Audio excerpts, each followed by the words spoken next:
This video was brought to you by CuriosityStream. Over the last few months, Putin has succeeded in uniting most of Europe in condemning his invasion.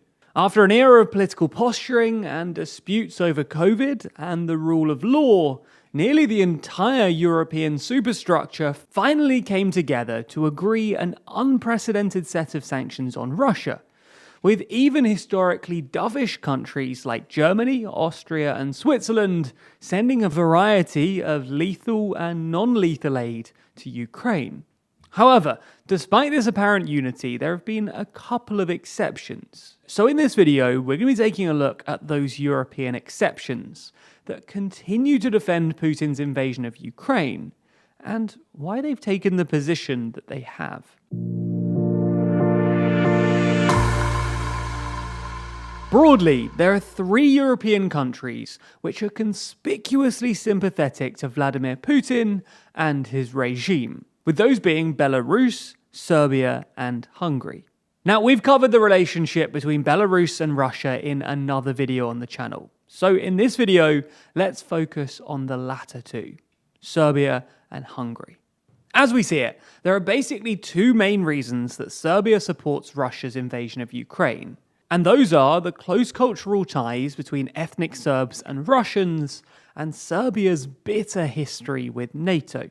Let's start with their close cultural ties, because the 2 countries share a Slavic and Orthodox heritage, a common use of the Cyrillic alphabet, and often refer to one another as brothers in political commentary. And perhaps unsurprisingly, this cultural affinity translates in some good political relations too. In fact, last month, a poll conducted by Dermostat found that when asked which world leaders they preferred, Serbs' favourite world leader was Vladimir Putin, with 40% of respondents rating him highly, and Xi Jinping came in second place with 12%.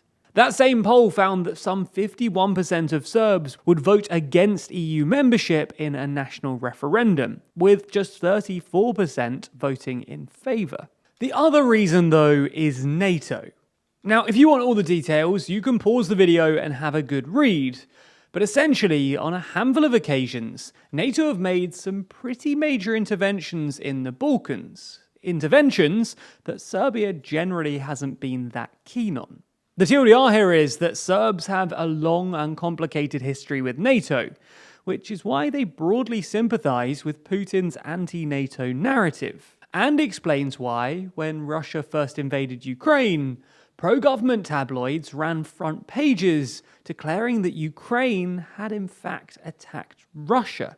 In fact, according to polling, nearly 2/3 of Serbs blame NATO for Ukraine, while just 10% consider Russia as mostly or entirely to blame. In fact, in Belgrade, Serbia's capital, Putin t-shirts are on sale together with caps emblazoned with the pro-Russian Z symbol. Similarly, Serbia's president has continually stated that it would not be in Serbia's interests to join in with the EU sanctions on Russia. And in May, he even announced that he'd agreed an extremely favourable deal with Russia for natural gas, with price 3 times lower than other European nations during the summer and 10 to 12 times lower during the winter. That being said, Serbia's support for Russia hasn't been unequivocal. Serbia actually voted in support of the UN resolution on the 2nd of March, which demanded that Russia immediately withdrew from Ukraine. And Russia-Serbia relations took another slight dip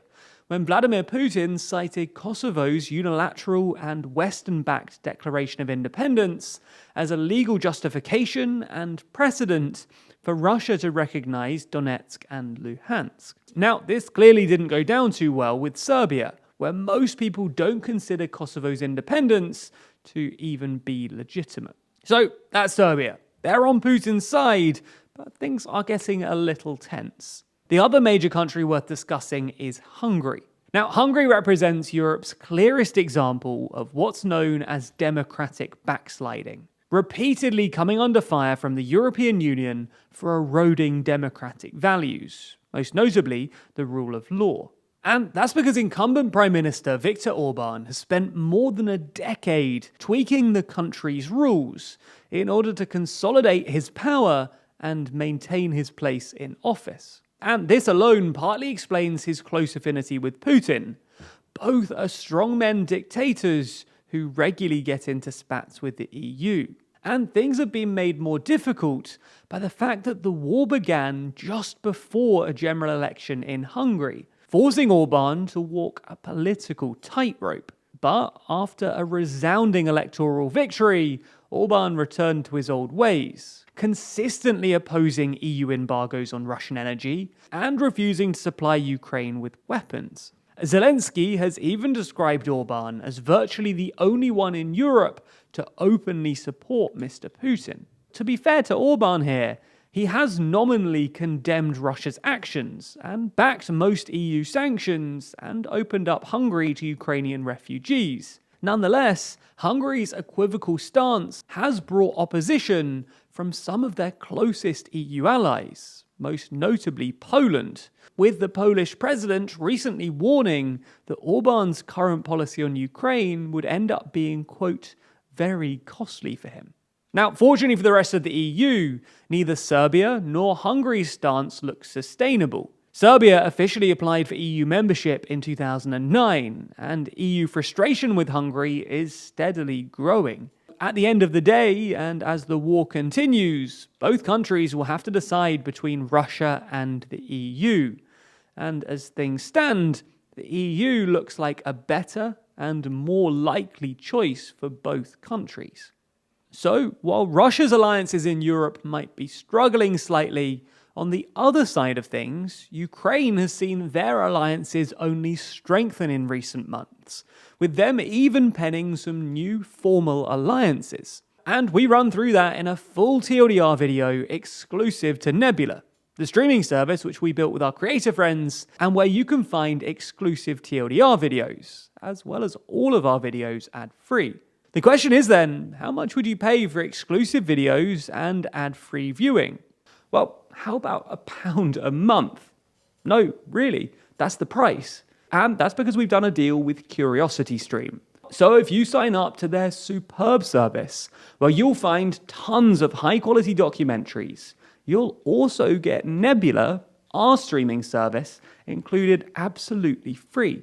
That means that if you sign up using our link, you'll get both streaming services for about £1 a month. That's a crazy good deal.